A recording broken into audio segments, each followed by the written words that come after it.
2009 मा युटामा रहेको नट्टीपट्टी cave explore गर्ने क्रममा जोन एडवर्डको दुःखद मृत्यु भयो। उनी एउटा साँघुरो दरारमा फसेका थिए र लाखौं प्रयासको बावजुद पनि उनलाई बचाउन सकिएन र गुफामै छाडियो। पछि नट्टीपट्टी गुफा जनताको लागि बन्द गरियो र आजसम्म पनि सिल गरिएको छ। तपाई आफै सोच्नुस्, तपाई त्यहाँ 27 घण्टासम्म अड्किनु भएको छ, त्यही पनि बिना खाना र पानीको, र तपाईको अगाडि सिर्फ अँध्यारोको बाहेक अरू केही पनि देखेको छैन।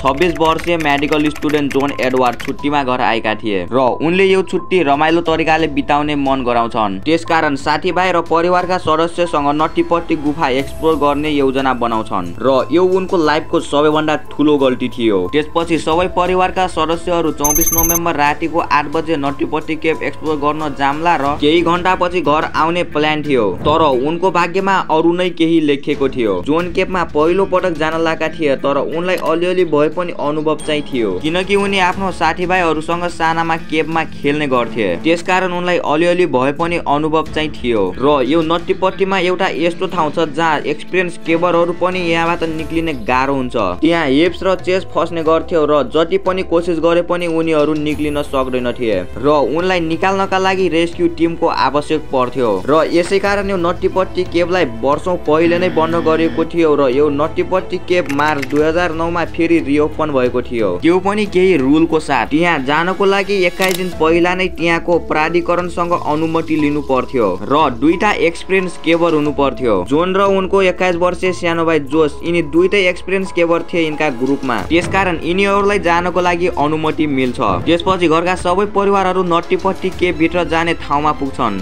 नट्टीपट्टी गुफा 1400 फिट 430 मिटर र त्यसभित्र खाल्टाखुल्टी पनि धेरै थियो। जुन जाने पाल थियो त्यो सिर्फ 6 फिट मात्र थियो र 25 फिट तल झर्थ्यो। अनि गुफा 145 फिट 44 मिटर गहिराईसम्म फैलिएको थियो। यो गुफा यसका कडा निचोड र घुमाउरोका लागि चर्चित थियो, जसमा 10 इन्च बाइ 18 इन्च जतिको साँघुरो मार्गहरू पनि समावेश थियो र उनीहरू सब यो सानो गुफामा 24 नोभेम्बर 8 बजे पस्छन्। सबै ग्रुप गुफामा पसिसकेका थिए र 1 घण्टासम्म त सबै ठिक पनि चलिरहेको थियो र सबैजना अगाडि बढिरहेका थिए। त्यसपछि उनको जुन एक्सपिरियन्स केभर थिए जोन र जोस अनि उनका दुईटा साथीहरू एक ठाउँ रुक्छन् र म्याप हेर्न लाग्छन्। अनि म्याप हेरेर उनीहरू अब सबैभन्दा खतरनाक बट क्यानललाई भिजिट गर्ने प्लान बनाउँछन्। यो यस्तो सानो छ जहाँ एउटा खुट्टा पनि छिर्न सक्दैन थियो र यसलाई केही मान्छेले मात्र पार गर्न सकेका छन्। जोन र उनको सानो भाइ जोस यिनीहरूको पछाडि आइरहेका थिए र केही अगाडि गएपछि यिनीहरूलाई बट क्यानल मिल्छ र दुईटै बट क्यानलमा छिर्छन् र हिँड्न यिनीहरूबाट एउटा ठुलो गल्ती हुन्छ जुन यिनीहरूलाई पछि गएर समस्यामा ल्याउँछ।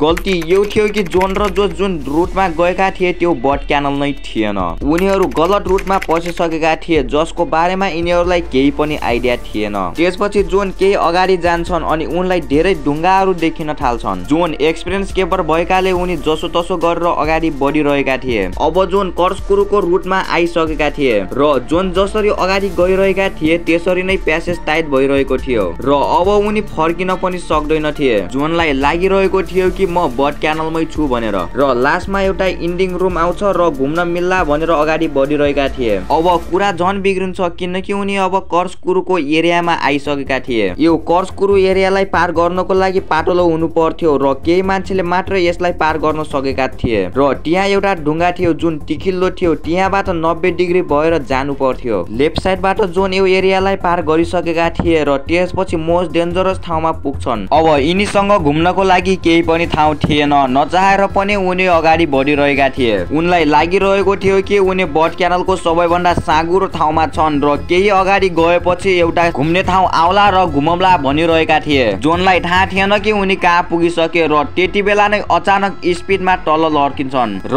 आफूलाई समातेर बेस्सै गरी चिल्लाउँछन् र आफ्नो भाइलाई भन्छन् जो उनको पछाडि आइरहेका थिए, भाइ तिमी यहाँ नआऊ, यहाँ खतरनाक ठाउँ छन् भनेर भन्छन्। र जोन आफ्नो कन्नाको सहायताले जसो तसो अगाडि बढिरहेका थिए थिए। त्यही दौरान उनलाई एउटा होल देखिन्छ। त्यो देखेपछि जोनलाई एउटा उम्मेद जाग्छ र यो जोनको सबैभन्दा ठुलो गल्ती थियो। उनी त्यो होलमा आफ्नो टाउको छिराउँछन् र उनी जुन टनलमा गइरहेका थिए त्यो अननोन थियो र उनी त्यो टनलमा गइसकेका थिए। त्यो टनल यति टाइट थियो कि तपाईहरु सोच्न पनि सक्नुहुन्न। अब यति बेर लागिरहेको थियो कि एउटा टर्निङ पोइन्ट आउँछ, तर जन अगाडि गएपछि बाटो नै बन्द थियो। त्यो पुरा प्यासेजको इन्डिङ थियो जुन ठाउँमा उनी थिए। यो ठाउँको स्पेस 18/1 इन्च थियो, मतलब कि एउटा ल्यापटपको स्क्रिन जत्रो। र उनको टाउको तल र खुट्टा माथि, त्यसको साथ 70 डिग्री घुमेको पनि थियो। उनी आफूलाई माथि ढकल्ने कोसिस गर्छन् तर उनको एउटा हात नराम्रो तरिकाले फसिसकेको थियो। उनी भित्ताको सहायताले माथि ढकल्ने कोसिस गर्छन् तर उनलाई थाहा हुन्छ कि अब जति कोसिस गरे पनि उनी निक्ल्न सक्दैनन् किनकि उनी नराम्रो तरिकाले होलमा फसिसकेका थिए। अनि जोनलाई चिल्लाउँछन् जुन यिनको पछाडि नै थिए, जसलाई लगातार जोनको आवाज सुनाइदिरहेको थियो। त्यसपछि जसोतसो गरेर जोन भएको ठाउँमा पुग्छन् र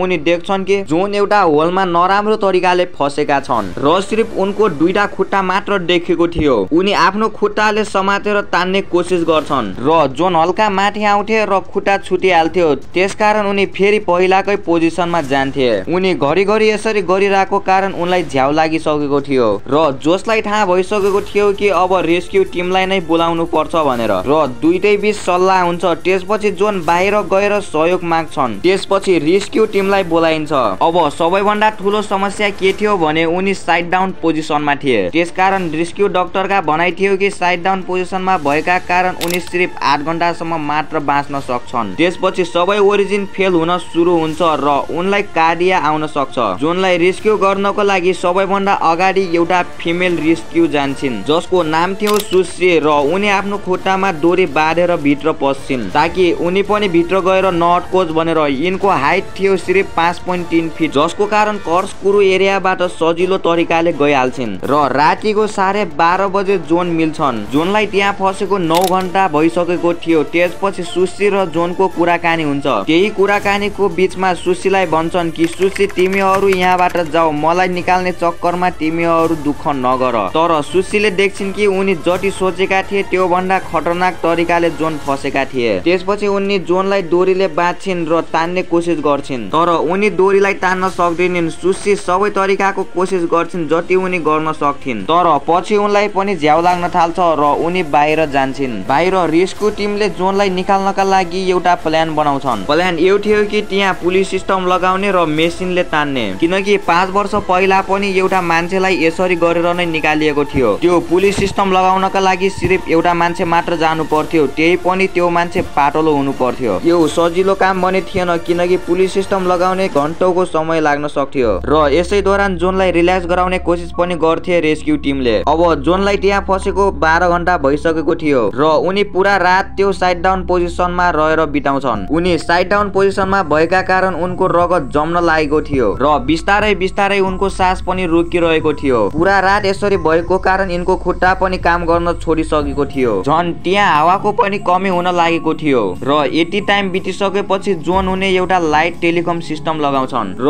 अर्को साइडबाट जोनको वाइफले जोनसँग कुरा गरेर सान्त्वना दिइरहेकी थिइन्। जोन पनि आफ्नो वाइफलाई शान्त बनाइरहेका थिए कि उनी छिट्टै यहाँबाट बाहिर निक्लिन्छन् र सबै ठिक गराउँछन्। यति बेरसम्म जोन यहाँ भएको 18 घण्टा भइसकेको थियो र अब गएर पुलिस सिस्टम पनि लागिसकेको थियो। एउटा रेस्क्युअर जसको नाम रियान थियो उनी केबमा जान्छन् र जोन उनी पुग्छन्। जोन उनी रियान पुगेपछि जोनले भन्छन् मेरो खुट्टा काम गर्न बन्द गरेको छ र मलाई सास फेर्न पनि गाह्रो भइरहेको छ भनेर भन्छन्। त्यसपछि रियानले छिटो जोनको खुट्टालाई बाँधेर तान्छन् तर जोनको खुट्टा धेरै बेसै गरी नै दुखिरहेको थियो। रियानले जति पनि तान्ने कोसिस गर्थे जोनले रुक्ने भन्थे र उनी केही समयको लागि रुक्छन्। त्यसपछि फेरि तान्ने प्रयास गर्छन्। अब लागिरहेको थियो कि पुलिस सिस्टम काम गरिरहेको छ किनकि जोन यति माथि आइसकेका थिए कि उनी रियानलाई पनि देख्न सक्थे। त्यसपछि रियान जोनलाई पिउनको लागि पानी दिन्छन्। यति बेर 19 घण्टा पनि बितिसकेको थियो। हल्का हल्का सफलता मिलेको थियो तर अझै पनि उनलाई निकाल्नको लागि धेरै मुस्किल थियो। जोनको खुट्टा माथि छोइरहेको थियो, त्यसकारण रियानले सोच्छन् कि जोनको खुट्टालाई भाँचिदिने र हिँड्न नसोचेको कुरा हुन्छ जसको बारेमा कसैले अन्दाज पनि गर्न सकेका थिएनन्। पुरा सिस्टम फेल भइसकेको थियो। एउटा बोल जुन जोनको माथि ड्रिल गरिएको थियो त्यो भित्ताबाट निक्लिहाल्छ र सिधा गएर रियानको टाउकोमा लाग्छ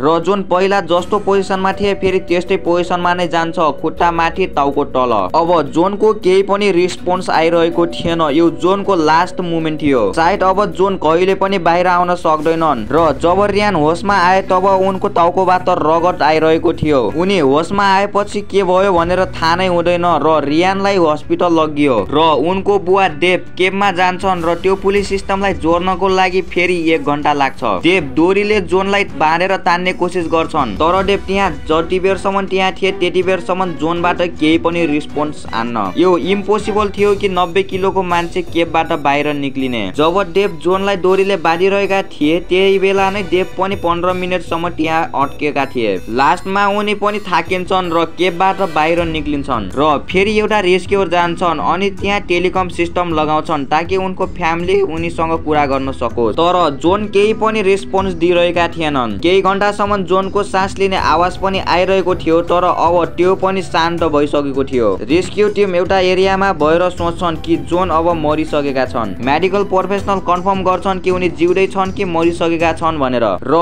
जोन अब मरिसकेका थिए। उनको मृत्यु 25 नोभेम्बर रातिको 11:56 मा भएको थियो। जोनलाई निकाल्नका लागि रेस्क्यु टिमले 27 घण्टासम्म ब्याक टु ब्याक कोसिस गरेका थिए। जोन 27 घण्टासम्म एउटै पोजिसनमा थिए र डाक्टरले अनुमान गरेका थिए यसरी त सिर्फ 10 घण्टासम्म मात्र बाँच्न सक्छन् भनेर। तर जोन 27 घण्टासम्म बाँचेका थिए। सबै रेस्क्यु टिमले सक्दो कोसिस गरेका थिए जोनलाई बचाउनका लागि र जोनलाई बचाउनका लागि केबमा जाने त झन् हिरो थिए किनकि आफूलाई नथाहा पाएको केबमा जानु एउटा रिस्की हुन्छ र पछि गएर जोनको शरीरलाई त्यहाँ नै सर्नको लागि राखियो र नट्टीपट्टि केबलाई बन्द गरियो। साथीहरू आजको लागि चाहिँ भिडियो यति नै थियो। यदि तपाईहरुलाई यस्तै भिडियो मन पर्छ भने हाम्रो च्यानल अल इतिहासलाई सब्स्क्राइब गर्न नभुल्नु होला किनकि हामीहरु यस्तै भिडियो ल्याइरहन्छौं। अब फेरि अर्को नयाँ भिडियोमा मिलौँला। त्यति बेरसम्म चाहिँ बाइ बाइ। धन्यवाद।